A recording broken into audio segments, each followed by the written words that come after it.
Okay, good morning, everyone.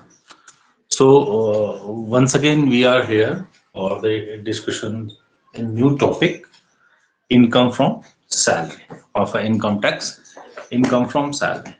तो देखिए क्या है कि आयकर में आपके पास सिलेबस में कुल मिला के 5 शीर्षक है जिसके अंदर की हमें इनकम निकालनी होती है जो हमारे सिलेबस में डिफाइन है। तो सिलेबस में हमारे ये डिफाइन है कि हमें सबसे पहले अपने उन 5 हेडों के बारे में जानकारी लेनी होगी जिनके बारे में हम यहाँ पे डिस्कशन कर रहे हैं। तो जो सबसे पहला जो हेड है वो है इनकम फ्रॉम सैलरी। इसके अलावा हमारे पास 4 हेड और सारे हैं जिनके के बारे में हमें आगे आने वाले चैप्टरों में डिस्कस करना है।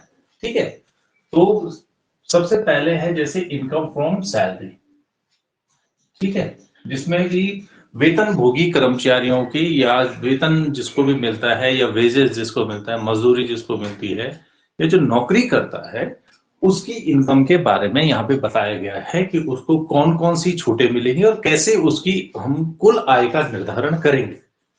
ठीक, दूसरा जो हेड है वो है इनकम फ्रॉम हाउस प्रॉपर्टी। ठीक है, जो अपना घर को किराए पे देते हैं उनके घर से इनकम को आप किस तरह से उसको कैलकुलेट करते हैं वो यहां दिखाया गया है। ठीक, जो तीसरा शीर्षक है वो तीसरा शीर्षक है income from business profession. Business profession यानी कि बिजनेस और प्रोफेशन से जो इनकम, यानी कि सपोज किसी की दुकान है या कोई कंपनी चला रहा है या कोई जो है दुकान चला रहा है अपनी, ठीक है, डिफरेंट डिफरेंट काइंड के, जो चाहे सोल ट्रेड हो चाहे किसी तरह ज्वाइंट वेंचर हो, तो उस बिजनेस से इनकम को हम कैसे कैलकुलेट करेंगे। और प्रोफेशन का मतलब कि कोई अकाउंटेंट का काम कर रहा है, कोई डॉक्टरी का काम कर रहा है, कोई लॉयर का काम कर रहा है, कोई आर्किटेक्ट का काम कर रहा है, तो ये सब क्या होते हैं, प्रोफेशन होते हैं, पेशे जिसको बोलते हैं। तो इस हेड में इन सब के लिए बारे में जो भी प्रोविजन दिए गए हैं उसके अकॉर्डिंगली हमने उसकी इनकम को डिसाइड करना है। चौथा जो है वो है income from capital gain. Income from capital gain, यहां पे हम बात करते हैं जैसे कोई अपना मकान बेच रहा है, कोई अपनी जमीन बेच रहा है, कोई अपने गहने बेच रहा है, कोई शेयर मार्केट में पैसा इन्वेस्ट करता है तो वहां का पैसा जो कोई अगर बेच रहा है, तो इन इन सब का कैलकुलेशन हम करते हैं इनकम फ्रॉम कैपिटल गेन में, उसको कैपिटल गेन बोलते हैं और इनकम फ्रॉम कैपिटल गेन में कैलकुलेट किया जाता है। ठीक है, तो यहाँ पे हम उन सब के बारे में बात करेंगे कि उनके लिए कौन कौन से प्रोविजन है, कौन कौन सी इनकम पे टैक्स लगता है, कौन सी इनकम पे टैक्स नहीं लगता, कब वो टैक्स फ्री होता है, कितना उसको टैक्स देना होता है, रेट ऑफ टैक्स क्या है। जो पांचवा हेड है इनकम का उसको हम कहते हैं income from other sources. Other sources की इनकम में हम उन इनकम्स को लेते हैं जो इन 4 हेडों के अंदर कवर नहीं होते हैं, उनको हम लेते हैं इनकम फ्रॉम प्रोफेशन के अंदर, कि वो इनकम फ्रॉम प्रोफेशन के अंदर इंक्लूडेड की जाएंगी। ठीक है, जैसे सपोज दैट मैंने आरडी करी, तो आरडी का मुझे अगर कोई इंटरेस्ट मिल रहा है, या मैंने कोई एलआईसी करी उसका मुझे कोई इंटरेस्ट मिल रहा है, या उसकी जो अमाउंट है वो मुझे मिल रही है, जैसे हम पीपीएफ में पैसा डालते हैं तो पीपीएफ के से जो इनकम हमें मिलती है वो हम इसमें लेंगे। ठीक है, वो इनकम फ्रॉम अदर सोर्सेज में आ गए। ठीक है, जैसे क्या हो गया कि कभी हम जो है कोई मैच खेल रहे हैं, वहां मैन ऑफ द मैच, कुछ कैश प्राइज, कुछ क्रॉसवर्ड पजल्स, जैसे आजकल ड्रीम 11 खेलते हैं लोग, उससे जो इनकम मिलेगी वो इनकम फ्रॉम अदर सोर्सेज में जाएगी। ठीक है, उसका डिस्कशन, उसका जो कैलकुलेशन है वो इनकम फ्रॉम अदर सोर्सेज से हो। तो ये जो 5 हेड है, इन पांचों हेडों की इनकम को हम यहाँ पे कंप्यूट करते हैं फॉर इंडिविजुअल, और उसके बाद हम उसके जो है डिडक्शन देंगे और तब उसकी टैक्स लायबिलिटी का डिसाइडेशन होगा कि उसको कितने रुपए इनकम टैक्स देना पड़ेगा या कितने रुपए आयकर देना पड़ेगा। तो अभी हम जो सबसे पहले हेड की बात कर रहे हैं वो है इनकम फ्रॉम सैलरी। तो सैलरी का मतलब है कि जब आपको वेतन से आय प्राप्त हो जाए, आप कहीं नौकरी कर रहे हो उससे मिले, ठीक है, तो उसको हम कहते हैं इनकम फ्रॉम सैलरी।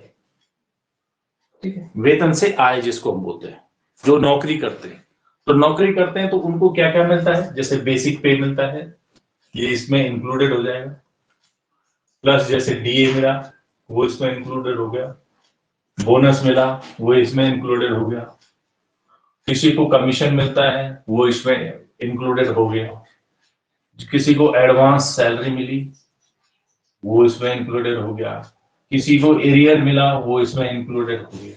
ठीक है, तो जो भी सब आपको आपके एम्प्लॉय से मिलता है, ठीक है, और जो आपकी पे में इंक्लूडेड है, जो आपकी पे में शो हो रहा है, उसको हम बोलते हैं इनकम फ्रॉम सैलरी। वो सारी चीजें सैलरी के अंदर इंक्लूडेड होती हैं।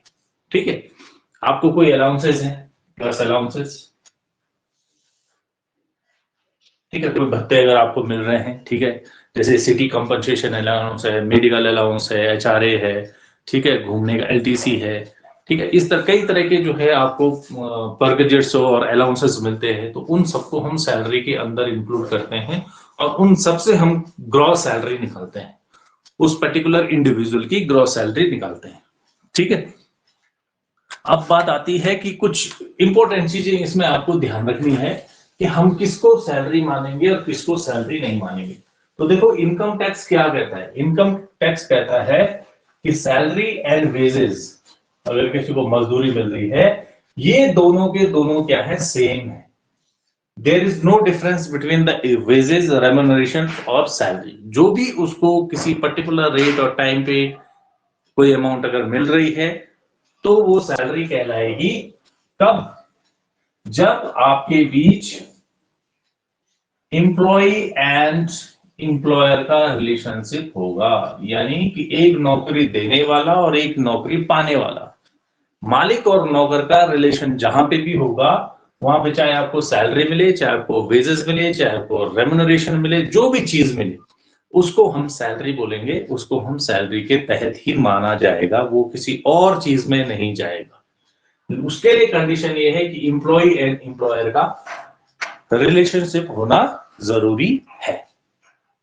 ओके, पहली चीज ये हो गई इंपॉर्टेंट, जो सैलरी के बारे में आपके यहाँ जो बात आती है, जिस जो आपको परेशान कर सकती है आगे। दूसरी चीज क्या है? वो है डीए, यानी डियरनेस अलाउंस एंड डियरनेस पे। ठीक है, कई बार आपको क्वेश्चन में मिलेगा डीए और डीपी। तो जो डीपी होगा तो वो ऑलवेज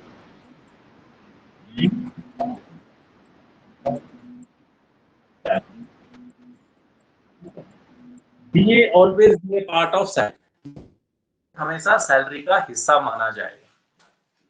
ठीक, सॉरी, डीपी, डियरनेस पे always be A part of salary, और आपके रिटायरमेंट के बेनिफिट के लिए यूज होगा।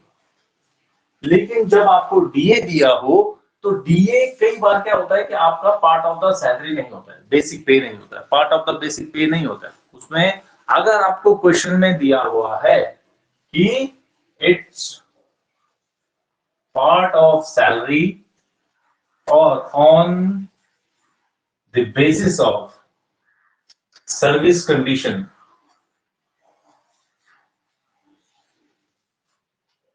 तभी वो सैलरी का हिस्सा माना जाएगा। Salary in the sense basic पे, सैलरी से यहां मेरा मतलब है बेसिक पे, सैलरी का पार्ट तो है, लेकिन कई सारे अलाउंसेस ऐसे हैं जहां पे कि हम प्योर बेसिक पे की बात करें। जैसे हम एचआरए की कैलकुलेशन के लिए बात करते हैं, तो एचआरए की कैलकुलेशन में क्या होता है कि जो डीए होता है वो on the basis of service condition अगर आपको मिल रहा हो तो आप उसको ऐड करते हैं, अदरवाइज आप उसको ऐड नहीं करते।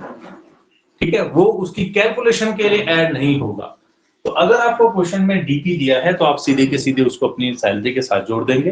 अगर आपको डीए दिया हुआ है तो डीए के लिए आप ये देखेंगे कि क्या उसमें लिखा है कि वो रिटायरमेंट बेनिफिट या फिर सर्विस की शर्तों के आधार पर मिल रहा है या नहीं। अगर ऐसा है तो उसको हम लिखेंगे, अदरवाइज उसको हम इसमें इंक्लूड नहीं करेंगे। ठीक है, एचआरए की कैलकुलेशन सैलरी में तो इंक्लूड होगा, लेकिन एचआरए की कैलकुलेशन के लिए वो इंक्लूड नहीं होगा। तो ये जो दो इंपॉर्टेंट चीजें हैं जहां पे कि आप सैलरी के बारे में जानना चाह रहे हैं, जब आप सैलरी के बारे में क्वेश्चन करना चाह रहे हैं, तो वहां ये चीजें बिल्कुल आपकी क्या होती हैं, निर्धारित होती हैं कि इन्हीं के बेसिस पे आपको क्वेश्चन करना होता है। ठीक है, इससे आगे नहीं, इससे पीछे नहीं। ठीक है, अब सबसे बड़ी बात यह है कि सैलरी में हम जो लेते हैं वो हम लेते हैं, एक तो बेसिक पे है, बेसिक पे है, ठीक है, ये तो पार्ट ऑफ द सैलरी है। दूसरी चीजें हैं अलाउंसेस। अब इन अलाउंसेस पे सबसे बड़ा प्रॉब्लम ये है कि ये कई तरह के अलाउंसेस होते हैं। कुछ ऐसे होते हैं जिनके ऊपर टैक्स लगता है, कुछ ऐसे होते हैं जिनके ऊपर टैक्स नहीं लगता, कुछ ऐसे होते हैं जो पूरी के पूरे टैक्सेबल लगता है, किसी का कुछ हिस्सा टैक्सेबल होता है, किसी का कुछ हिस्सा टैक्सेबल नहीं होता है according to the income tax. तो हम यहाँ पे इन अलाउंसेस को कैलकुलेट करने की कोशिश करेंगे और आपको समझाने की कोशिश करेंगे कि आप किसको पूरा लेंगे, किसको पूरा छोड़ेंगे और किसका आधा हिस्सा लेंगे और कितना हिस्सा लेंगे। ठीक है, तो ये तीन अलग अलग तरह के होते हैं। लेकिन उससे पहले मैं आपको एक बता दूं, एक होता है पे ग्रेड।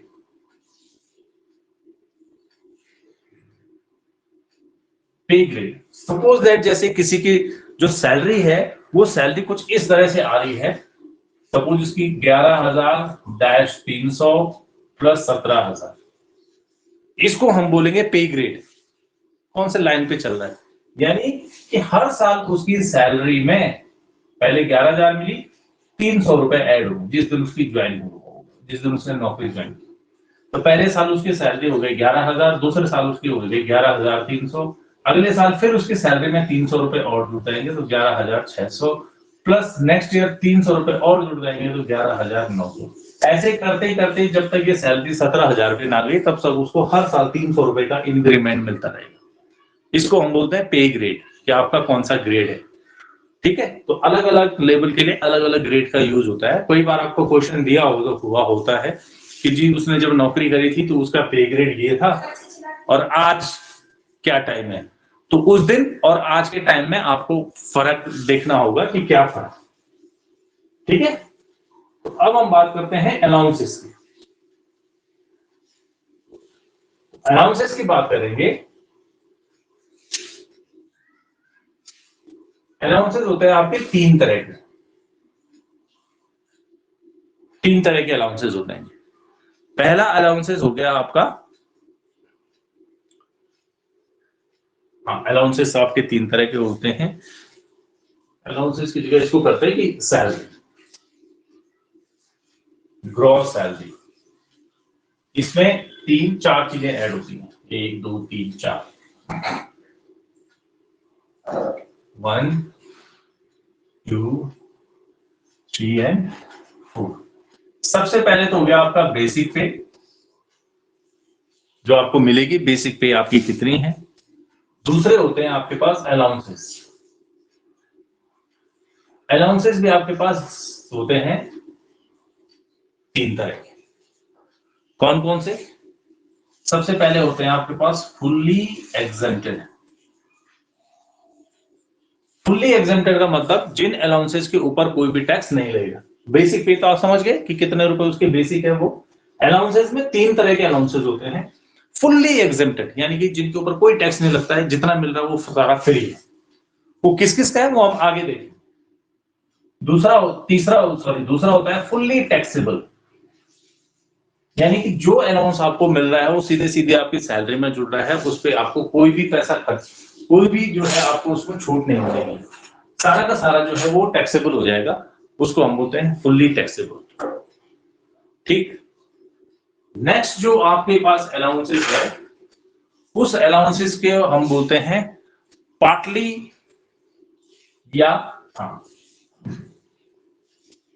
पार्टली टैक्सेबल, यानी कि कुछ उसका कुछ हिस्सा टैक्सेबल होता है और कुछ हिस्सा उसका टैक्सेबल नहीं होता। उसको हम बोलते हैं पार्टली टैक्सेबल। कुछ हिस्सा टैक्सेबल होगा, कुछ हिस्सा उसका टैक्सेबल नहीं होगा। थर्ड जो चीज आती है वो है परकेजेस। परकेजेस, तो परकेजेस भी आपके तीन तरह के होंगे। ठीक है, परकेजेस भी आपके तीन तरह के होंगे। तीन टाइप किस किस के मिलेंगे परकेजेस? क्योंकि परकेजेस जो होता है वो परकेजेस आपको मिलते हैं कुछ सर्विस कंडीशंस के आधार पे। जब आप एक पर्टिकुलर लेवल या किसी ग्रेड पे पहुंच जाते हैं उसके बाद आपको जो है परकेजेस मिलते हैं।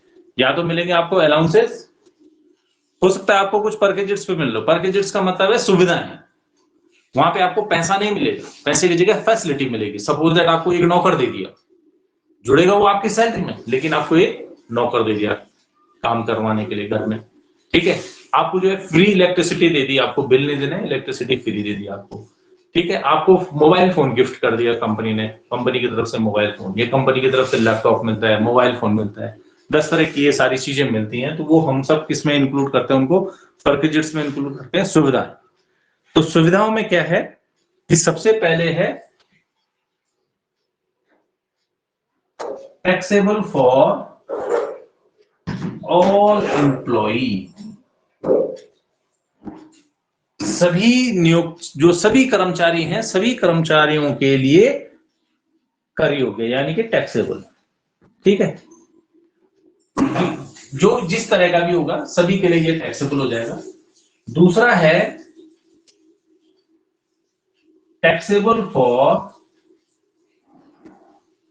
स्पेशल एम्प्लॉय, एक कैटेगरी आती है,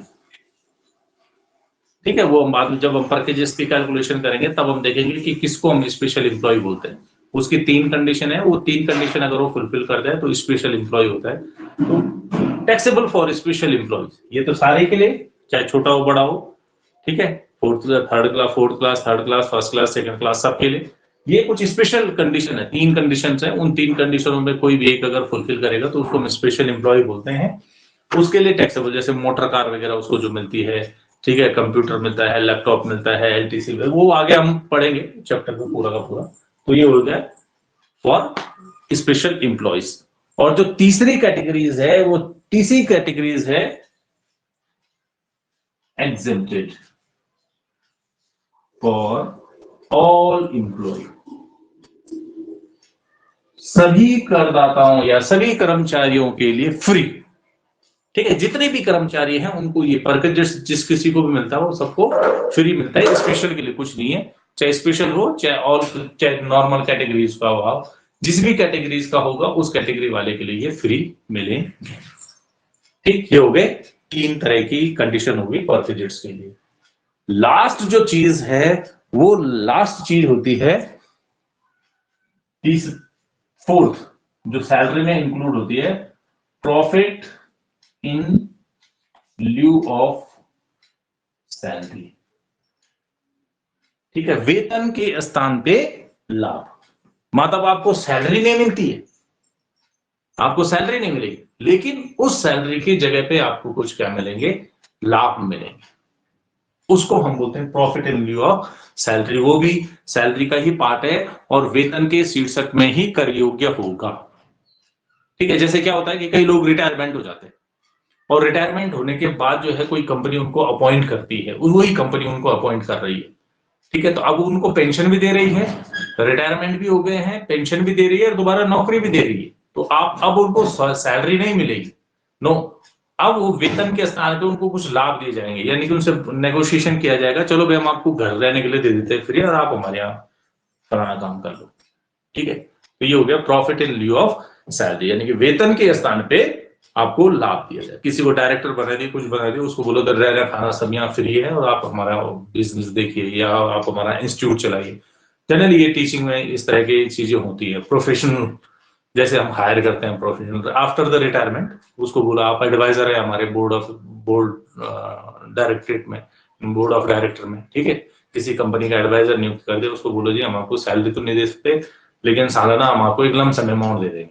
तो in profit in lieu of salary, salary की जगह आपको जो है कुछ प्रॉफिट दे दिए, कुछ बेनिफिट दे दिए, तो वो हम इसमें इंक्लूड करेंगे, ठीक है।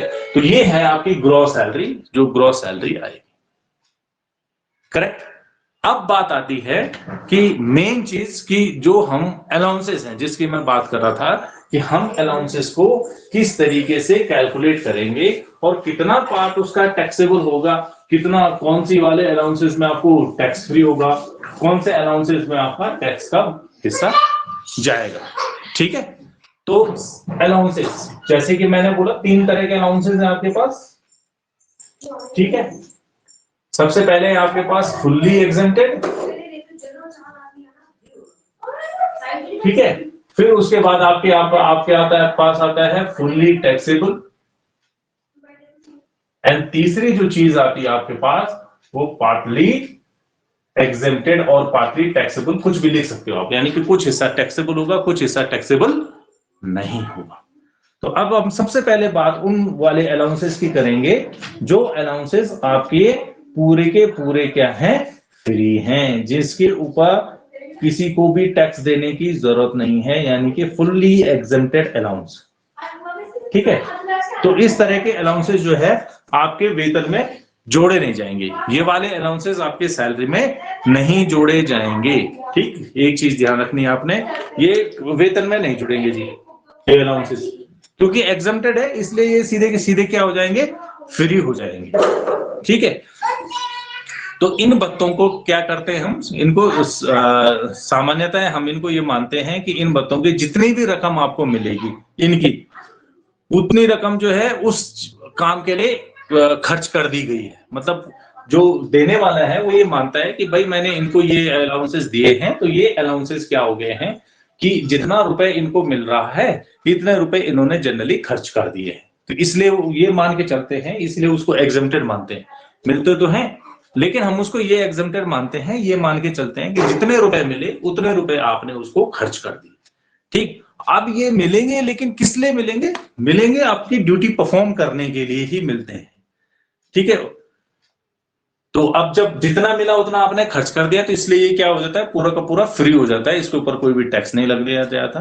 ठीक है, तो अगर बाय द वे आप इस अमाउंट को खर्च नहीं करते हैं, अगर बाय द वे आपको ये अमाउंट मिली और आपने ये अमाउंट खर्च नहीं करी, तो ये अमाउंट आपके वेतन में जोड़ दी जाएगी। सामान्यतः तो हम ये मानते हैं कि जितने रुपए मिले उतने के उतने रुपए आपने क्या कर दिए, फ्री कर दिए, उसके ऊपर कोई भी चार्ज नहीं लगेगा, मतलब जितना दिया उतना आपने खर्च कर दिया। इन केस अगर वो रुपए खर्च नहीं हो पाते हैं, तब वो आपकी सैलरी में जुड़ेगा और टैक्सेबल माना जाएगा। ठीक है, उसके ऊपर जो है टैक्स लगेगा।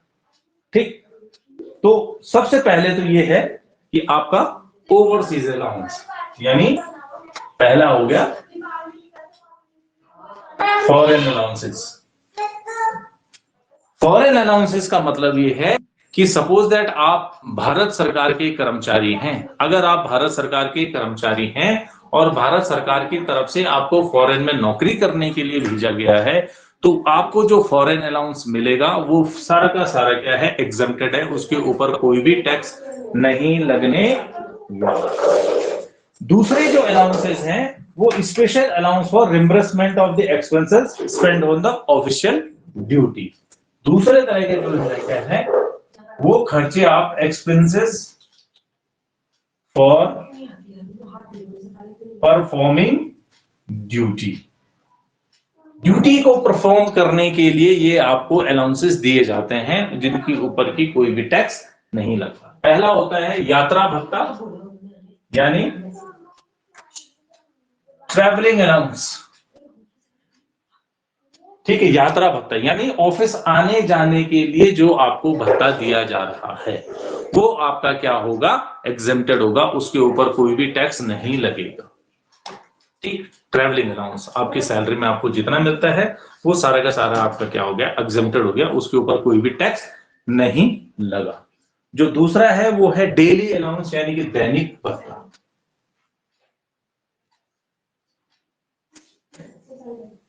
डेली अलाउंस यानी दैनिक भत्ता। अब इस भत्ते का भी ये है कि भाई आपको जो भी मिला है काम करने के लिए, आपने उसको क्या कर दिया, फ्री कर दिया, वो आपने खर्च कर दिया। आपको अपनी ड्यूटी परफॉर्म करने के लिए, रोज आने जाने के लिए या जिस भी काम के लिए पैसा दिया गया, आपने उस पैसे को क्या कर दिया है, खर्च कर दिया। जो तीसरा अलाउंस है वो है कन्वेंस अलाउंस।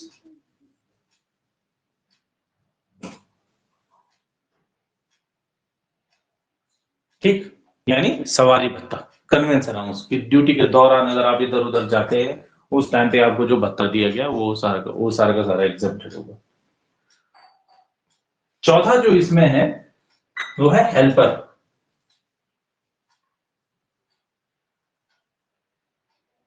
हेल्पर अलाउंस यानी कि सहायक भत्ता, आपको कोई हेल्पर दिया गया है काम को परफॉर्म करने के लिए। ठीक है, आपके पास लोड जा रहा है तो एक आपको इस पे एक आदमी और दे दिया कि जी आपकी हेल्प करेगा, ये हो गया हेल्पर अलाउंस। नेक्स्ट है एकेडमिक अलाउंस।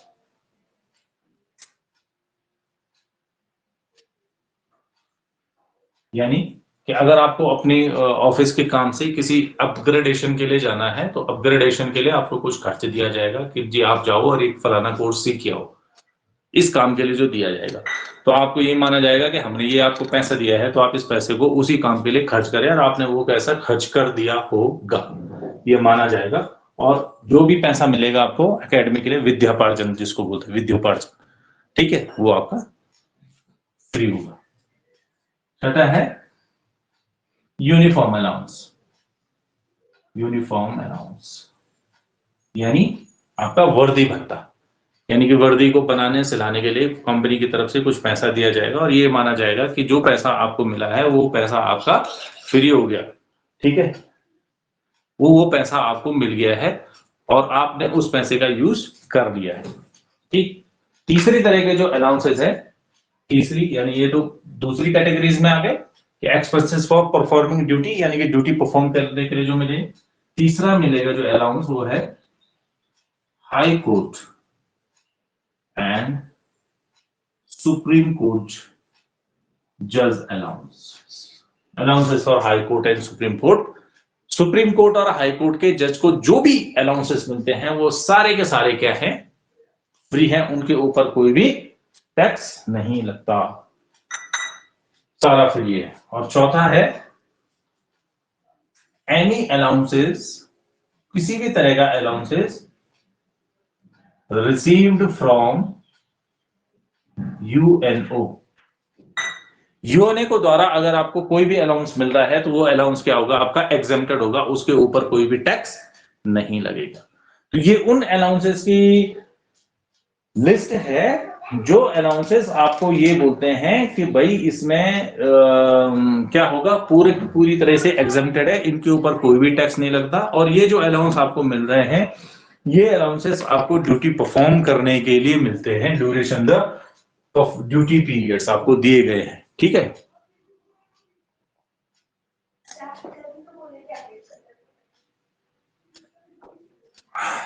ठीक, अच्छा जी, ये हो गया आपके एग्जेम्प्टेड। अब बात आती है आपके पास जो फुल्ली टैक्सेबल अलाउंसेस, वो कौन से हैं जो कि सीधे अपने अपनी सैलरी में इंक्लूड, अगर वो अलाउंस आपको कहीं क्वेश्चन में दिख गया तो उसमें कोई क्वेश्चन मार्क नहीं है, आप उसको सीधे के सीधे उसके सैलरी में ऐड कर देंगे जो भी आपको क्वेश्चन को दिया गया। सबसे पहले है डीए,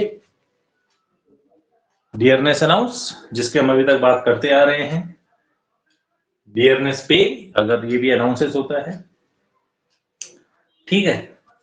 सीसीए यानी कि सिटी कंपनसेशन अलाउंस, यानी कि कुछ ऐसे मेट्रो सिटी है जहां पे कि थोड़ा सा रहना थोड़ा महंगा होता है तो वहां पे कंपनी जो है सीसीए देती है, सिटी कंपनसेशन अलाउंस, कि उस सिटी में थोड़ा महंगाई ज्यादा है, ठीक है, एकोमोडेशन महंगा होता है, रहना महंगा होता है, ठीक है, तो उस सिटी में जो है लोगों को, जो भी अपने एम्प्लॉय है उनके लिए पैसा दिया जाता है, सीसीए जिसको हम बोलते हैं। उसके बाद आता है रूरल अलाउंस। रूरल अलाउंस, ठीक है, ये आपका जो है टैक्सेबल होगा। उसके बाद आपके पास है proctor allowance. Proctor allowance, warden allowance. Proctor जैसे कॉलेज में होता है, चीफ प्रॉक्टर या प्रॉक्टर जो आपको बनाए गए हैं, तो उन प्रॉक्टर को कुछ पैसा मिलता है तो उस पूरा का पूरा टैक्सेबल है। इसी तरह हॉस्टल का वार्डन होता है तो हॉस्टल वार्डन को जो भी पैसा मिलेगा वो सारा का सारा क्या हो जाएगा, टैक्सेबल हो जाएगा, ठीक है। उसके बाद आता है जैसे नॉन प्रैक्टिसिंग अलाउंस, डॉक्टर को मिलता है नॉन प्रैक्टिसिंग अलाउंस, ठीक है, यानी उनको बोला जाता है कि आप हॉस्पिटल में काम करिए, जो है हम आपको जो आपको बाहर प्रैक्टिस नहीं करनी है उसके लिए नॉन प्रैक्टिसिंग अलाउंस दिया जाता है, ठीक है, वो भी टैक्सेबल है। डेपुटेशन अलाउंस, अगर आप कहीं डेपुटेशन पे हैं और वहां आपको ऑन डेपुटेशन अलाउंस मिलता है तो वो अलाउंस भी आपके सैलरी में इंक्लूडेड होगा, पूरा का पूरा टैक्सेबल होगा। टिफिन अलाउंस, अगर आपको कंपनी की तरफ से टिफिन अलाउंस मिलता है, ठीक है, यानी कि खाने पीने के लिए कुछ पैसा मिलता है, टिफिन अलाउंस मिलता है, तो टिफिन अलाउंस क्या हो जाएगा, टैक्सेबल हो जाएगा, उसके ऊपर आपको टैक्स लगाना पड़ेगा, ठीक है। ओवर टाइम अलाउंस,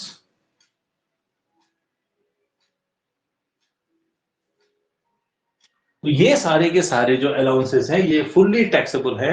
जब आप क्वेश्चन करेंगे तो वहां पे इन चीजों को अपने सैलरी उस पर्टिकुलर क्वेश्चन जब आपको मिलेगा तो वहां आपको ये सीधे के सीधे सैलरी में जोड़ देने, इसमें कोई घटाना बढ़ाना नहीं करना है। ये जो अलाउंसेस है ये जब आपको दिखेंगे तो आपको इनको छेड़ना नहीं है, ये मानना है कि दिस इज द परफॉर्मिंग। अगर आपको दिया है कि उसने खर्च नहीं किया तो आप लिखेंगे, ठीक है। लेकिन अदरवाइज ये माना जाएगा कि जो भी अलाउंसेस यहां दिए गए हैं फुल्ली एग्जेम्प्टेड जो ये लिस्ट में है, ये अलाउंस उसने अपनी ड्यूटी के लिए परफॉर्म करते टाइम जो है उनका यूज कर लिया है, ठीक है। सपोज 2000 रुपए आपको वर्दी अलाउंस मिल रहा है, यानी कि यूनिफॉर्म अलाउंस मिल रहा है, तो आपने 2000 में वर्दी बुर्दी सिला ली। अगर नहीं सिलाई है तो वो 2000 रुपए टैक्सेबल हो जाएंगे, उसके ऊपर आपको टैक्स देना पड़ेगा, ठीक है। तो ये हो गए आपके फुल्ली एग्जेम्प्टेड, ये हो गया आपके फुल्ली टैक्सेबल। अब बात आती है जो पार्टली एग्जेम्प्टेड है और पार्टली टैक्सेबल है, ऐसे कौन कौन से अलाउंसेस हैं। तो इन अलाउंसेस को हम यहां लिस्ट में नहीं लिखेंगे, क्योंकि अलाउंसेस के साथ साथ उसकी क्या करेंगे, कैलकुलेशंस करेंगे, ठीक है। तो उनको हम अलग से फिर कैलकुलेट करने की कोशिश करेंगे कि ये कैसे कैलकुलेट होंगे, ठीक है जी।